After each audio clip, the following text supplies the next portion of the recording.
what I follow is I always, so there's a regular update on everything I work on a weekly basis to higher up, so they are aware of what I'm working on and where I'm blocked at any given point of time, which happens fairly frequently, because we are in an industry which is extremely highly regulated. We are very high traffic, so a little here and there could mean a lot for us.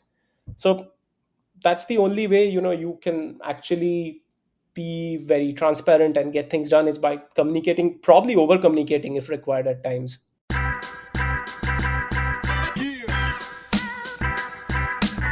Hi, everybody. My name is Muqtada Miyadara. I'm a senior optimization specialist with the Upbound Group, and I'm your host for this episode of the Experimentation podcast. Joining me today is Avishek Basu Mallick, who is going to introduce himself here. Thanks, Muktada. Hi everyone, my name is Avishek. I'm a senior PM at CheapOair. Prior to this, I've been in the product space across multiple companies around in edtech, in retail, currently in travel. So yeah, that's pretty much about me. Muktada. Yeah, absolutely. I want to touch on that a little bit, some of your background and work experience. You've been kind of all over the place in terms of industries that you've been in. Let's talk a little bit about what your current role is and how Mhm. you work within the travel industry, and then kind of how all your previous industry experience from all the various different sectors you've been in, how does that play into how you approach experimentation in your current role? Sure. So currently, I manage user journey at CheapOair. So typically, CheapOair is the third largest OTA in North America, and unlike Expedia or Priceline, our primary focus is the flight space. So I manage the entire user journey for the flight space, which is from the search results to booking confirmation. How does that sort of tie in with what I've done in the past? So if you see, all of my experience has been in the B2C space, and there's a term I'd like to use. It's, so for PMs, I would like to say, for B2C PMs, something which is very important is something called funnel vision.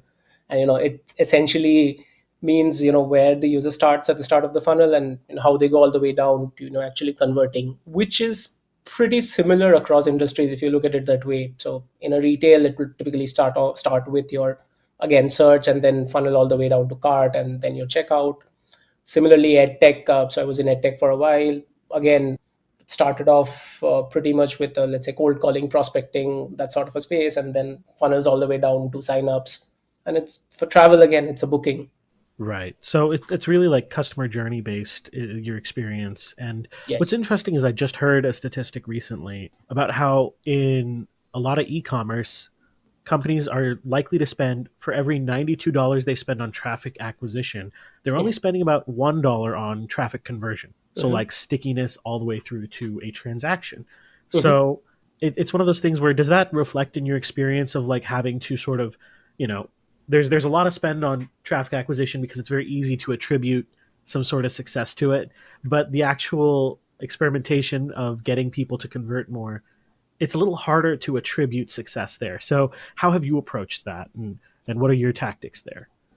It's a very good question, especially, and for me, like, I come from the other side of the world. So I used to be in digital marketing. So I've been, a marketing guy who's worked on SEM campaigns, social, PPC, all of that stuff.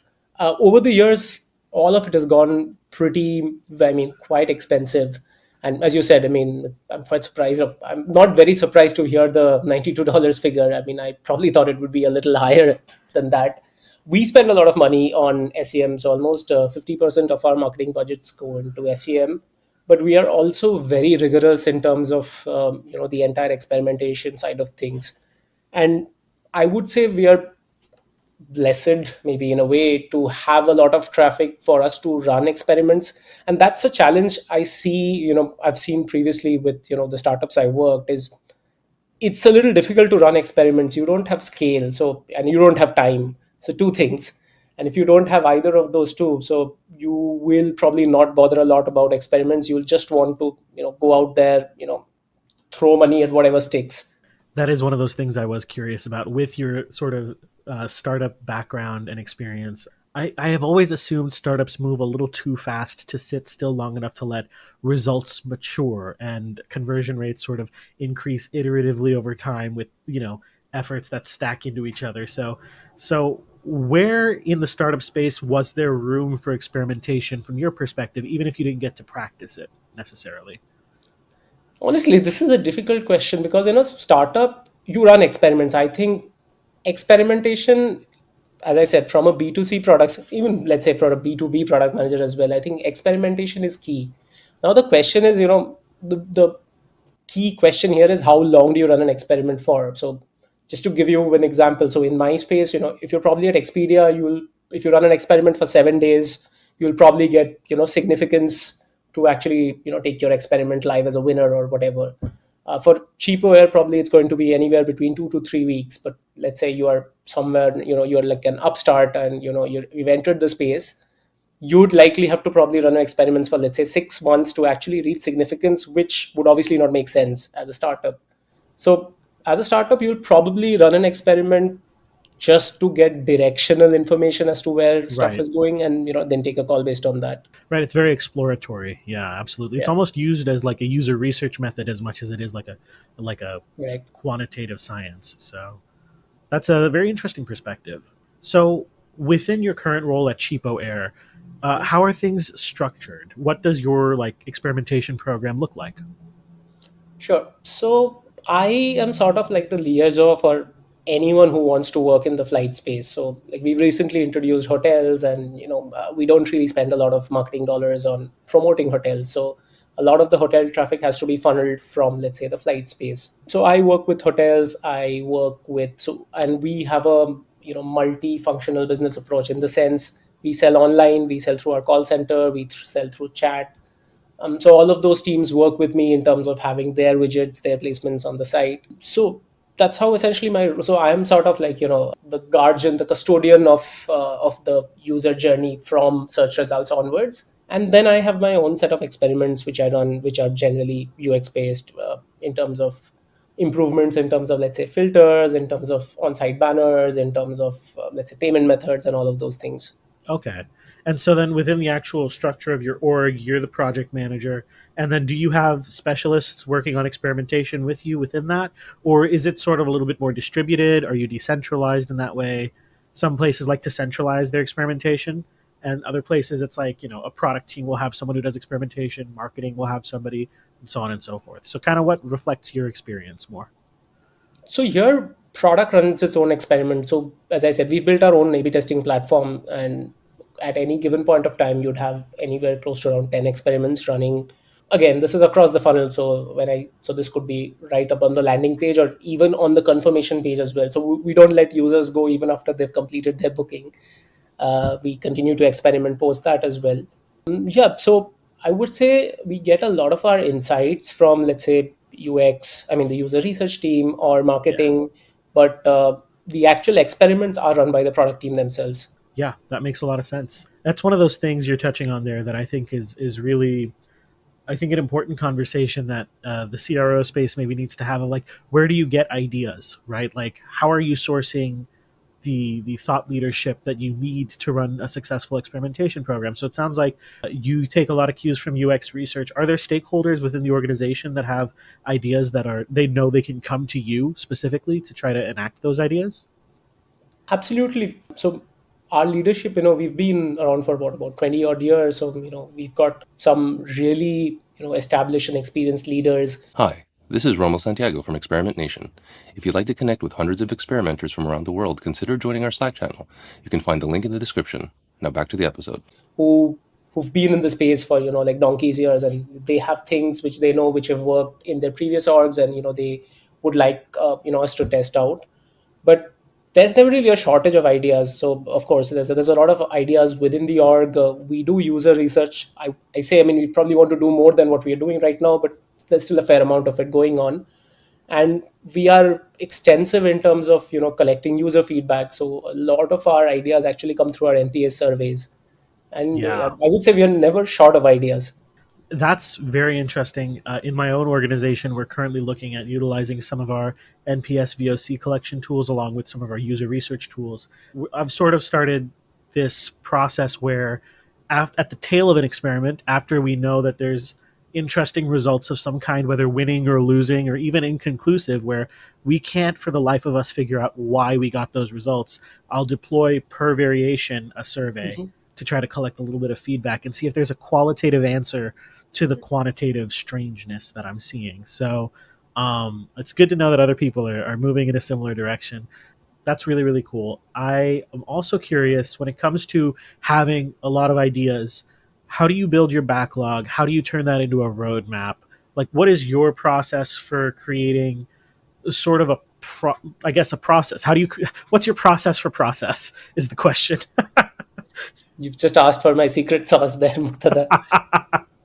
But generally, prioritization is always, it's probably one thing a PM both loves to do and hates to do, I would say. Yeah, Again, so the way we structured is obviously, we have the quarterly planning where we sort of plan out a roadmap for the next 3 months or so.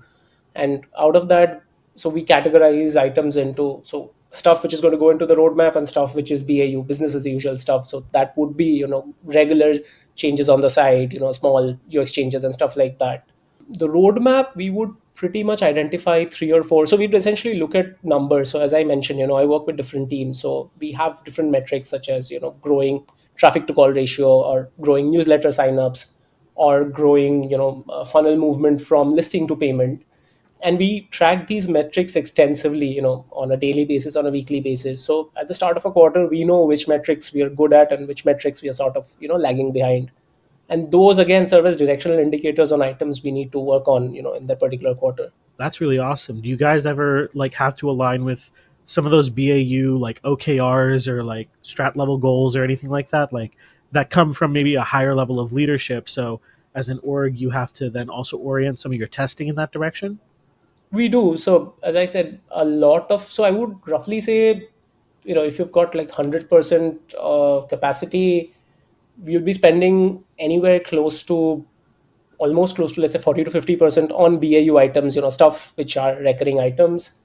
And then within the rest 50%, you'll have probably 20% which come, flow down from the higher level. And then 30% is what you manage on your own.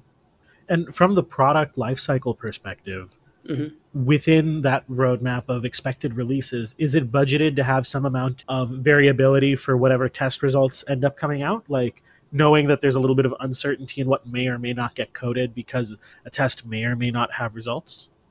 Absolutely. And, that's why we also budget for multiple iterations of tests. So, Mhm. and so that's the approach. I think we've learned it the hard way over the years, that of course, when we started out, we used to be very optimistic in our budgeting. We used to say, like, maybe we'll do like, so my entire team would, let's say, do about 80 tests in a quarter. But I mean, we've scaled down significantly because we've realized that you need to run multiple iterations of tests, because Yeah. through user research, qualitative user research, you can only know so much. When you actually run something, you get more insights.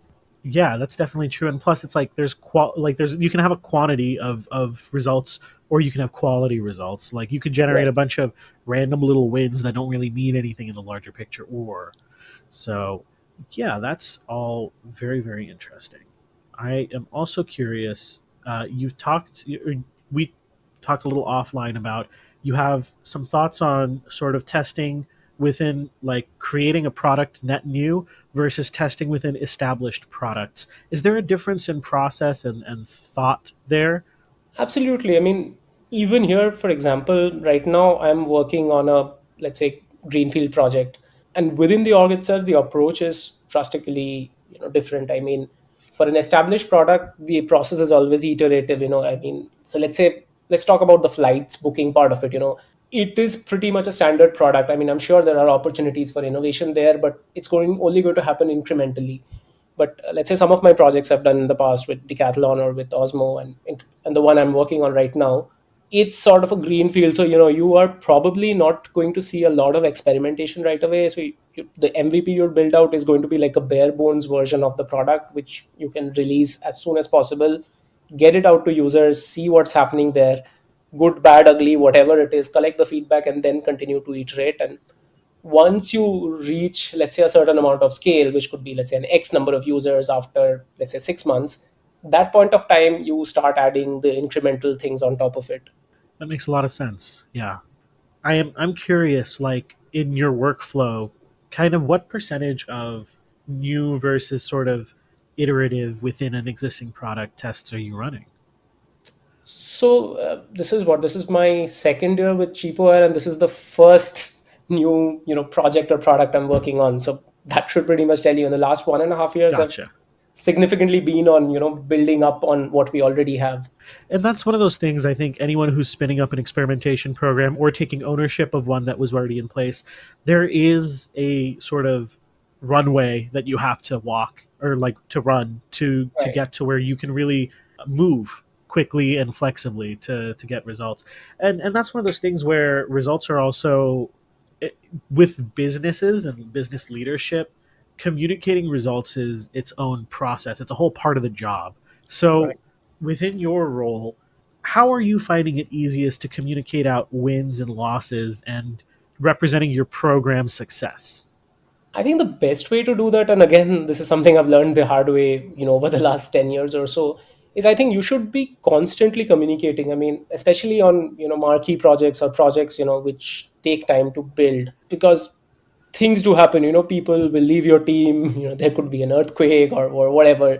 So things do happen, and you don't want to be, 3 months down the line into a project, you don't want to say, hang on, we're going to need, another 5 weeks here.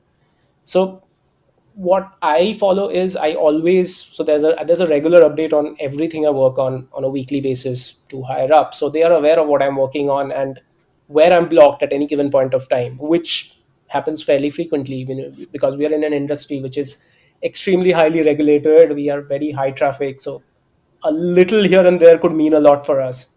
So that's the only way you can actually be very transparent and get things done, is by communicating, probably over communicating if required at Yeah. times.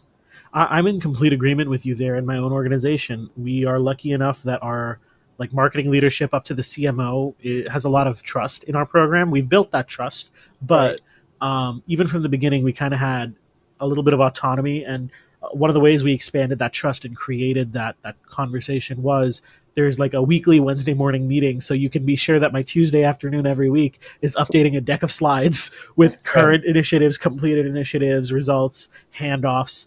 It is definitely a very necessary thing. And then for the larger organization outside the direct line of leadership, Mhm. in my position, we are spinning up a process of like quarterly reports, and also inviting other people to workshop with us within from other parts of the organization that maybe have visibility on operations or merchandising or pieces that we don't within our little corner of the company don't have insight into.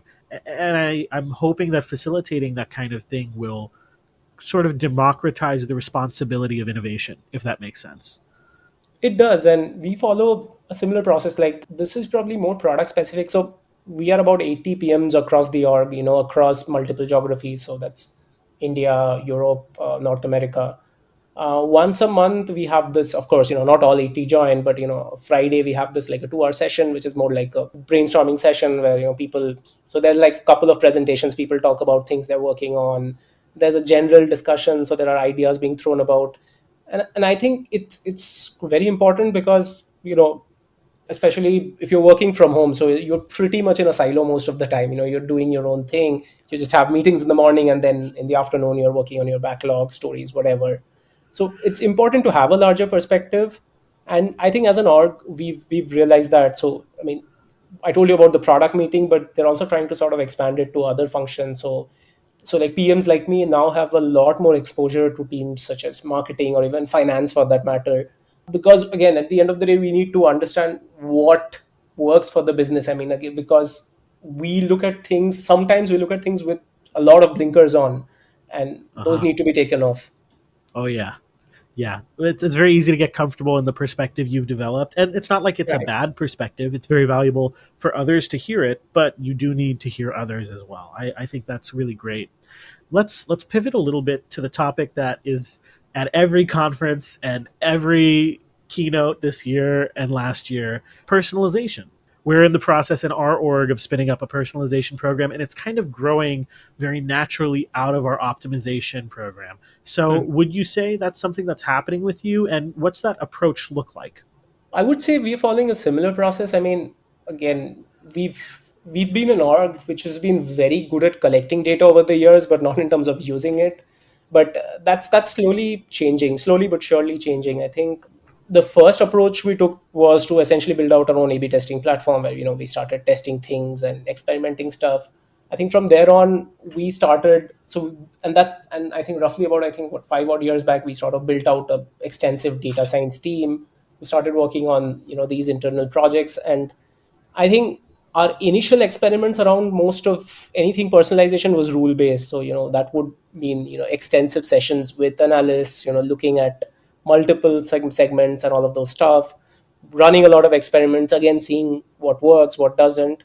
We've actually moved on, to machine learning recommenders, and Yeah. Yeah. I can't tell you exactly where all we use them, Sure. obviously, but we do deploy a lot of them across different aspects of the site. So there's probably at this point of time, there's probably 3 to 4 recommenders running across the entire flow. I would say, yeah, it's something. Again, all of it goes through a process. So it's not like, once we build a recommender, we're like, oh, it's something shiny, let's just throw it out there. We experimented as well, and Yeah. we've had massive failures where something a recommender has actually led to a significant drop in a particular metric which it was supposed to improve. But Right. as I said, multiple rounds of experimentation, iteration, tweaking things here and there, fixing it, and a constant communication between us and the data science team is, I think, what's helped us help some of these experiments to succeed. Yeah, I think you're right on the money there. The business intelligence aspect of personalization, I don't think is being talked about enough. Mhm. We are approaching it as a very like sort of. I also okay. Let me pivot here. I think personalization is too broad of a term, and I Mhm. think it's being thrown around like candy right now. Right. The same way AI was, the same way any sort of industry term gets thrown around. Like at the end of the day, you've got customization, you've got personalization, you've got audience segmentation. They're not necessarily independent of each other and there's crossover, but they do slightly different things. And I think you Mhm. would know, especially from that user journey perspective, customizing a user journey based on, say, behavioral interaction and like what a user has done in session is different from identifying a user based on attributes they're carrying in some data profile and saying, well, this is this kind of customer that's shopping for this kind of thing. To me, that's like true personalization of being able to then say, okay, here's your personalized user experience that is based on those data points that are maybe independent of your behavioral data as well. And so that's one of those things where I don't know that anybody has a lot of maturity yet, especially because with this move to first party data and everybody having to rely on, customer data platforms and things like that, I don't know that the integrations work well or reliably yet or have been attributed well. And uh, it's one of those challenges we're facing as well in spinning up our personalization program. And I made the controversial statement to a group of CRO specialists recently that I think anytime you run an experiment where you segment the audience based on like a user attribute, it's technically a personalization as much as it is a test. And that sparked an argument. So, what are your thoughts on that? You've hit the nail bang on the head, Muktada. I mean, here's the thing, right? It's a buzzword, so everyone who's doing anything close to segmentation says, they're personalizing. I think the way we use these terms internally is a little different, probably. So for us, personalization is if we know the user, if it's an identified user. So, and there are multiple ways we can identify the user, right? So you made a booking. So yes, we have details on you. You've signed up for the newsletter, so we have something on you as well. And again, all of this is with your consent. So I know that Muktada has done something. He has booked the last 5 times on my site, and he's used this payment method. So that is pure personalization, in my opinion. Yeah. On the other hand, customization is, again, it's more about creating larger segments. So anyone booking a flight from let's say New York to Miami and booking seniors only, that's basically a custom segment. And so there are opportunities to explore there, but I wouldn't call that as pure personalization. That would be more around customization or segmentation. Yeah. I think I'm in total agreement there. I guess I'll open the floor here at this point. What's kind of moving with you right now that you think is something very interesting within the space, within your role, within the industry, that you're excited about right now? Of course, again, I'll resort to one more buzzword, which is generative AI. Of um, course. it it makes a lot of sense in the industry, because I love traveling, and but planning for a trip is hectic. It's crazy. And over the last couple of years, there've been a couple. I mean, everyone in the space, from Expedia to Kayak to Booking.com, have been doing a lot in this regard. Uh, I definitely see a lot of opportunity there, because this entire trip planning space can essentially be simplified using generative AI. It's just that, again, who should be doing it? Should it be an OTA like us or Expedia? Should it be someone like a TripAdvisor, or should it be someone else? Like a third party startup who comes in and does all of it. That's what we need to figure out. But there are definite opportunities here. We, at the end of the day, as a company in the travel space, you want to make life easier for people. And let's say booking a flight today is not easy. There are multiple things you need to factor in. Cancellation charges are high. And then you need to look at a lot of stuff. Flight prices fluctuate, indefinitely. So it's not easy being a traveler, if I may put it that way. and Yeah. and we, as a travel company, I think, or anyone in this space, it's their responsibility to make life easier, for your customers. And I think you can definitely do that using generative AI. Yeah, absolutely. And so that leads me to my next question, which is, are you using generative AI in your experimentation process right now? And if so, how?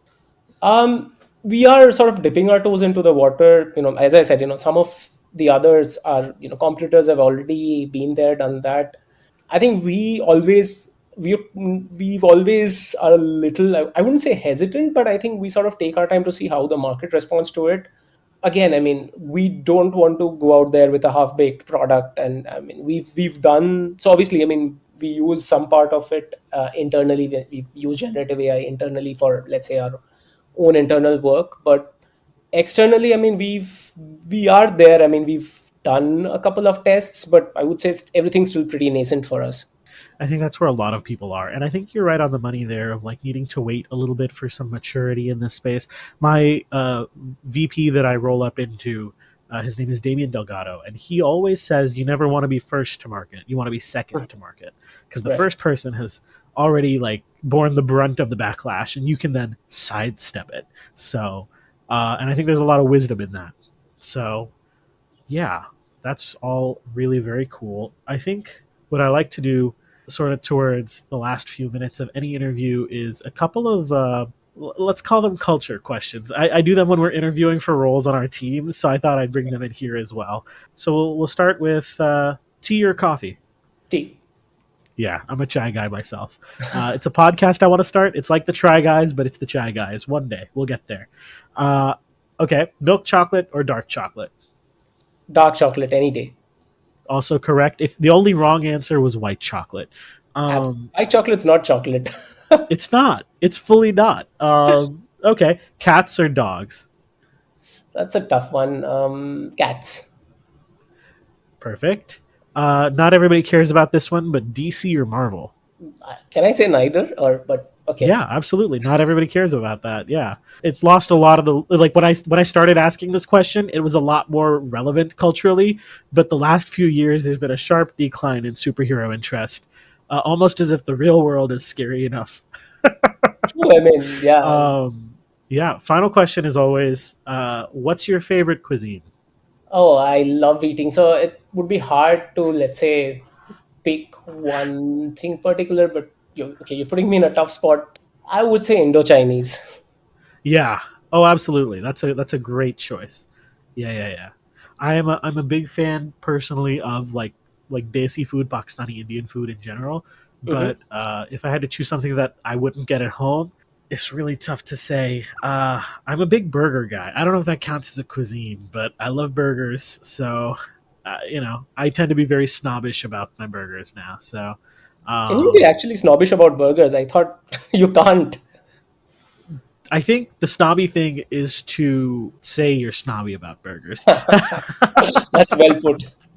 Yeah, I don't know. I'd like to think there's an elevated burger, but really, I kind of like every burger. So I'm sure it's there is. not. They just need to do better SEM maybe for you to find out. There you go. There you go. Yeah, absolutely. Hi, this is Romo Santiago from Experiment Nation. If you'd like to connect with hundreds of experimenters from around the world, consider joining our Slack channel. You can find the link in the description. Now back to the episode.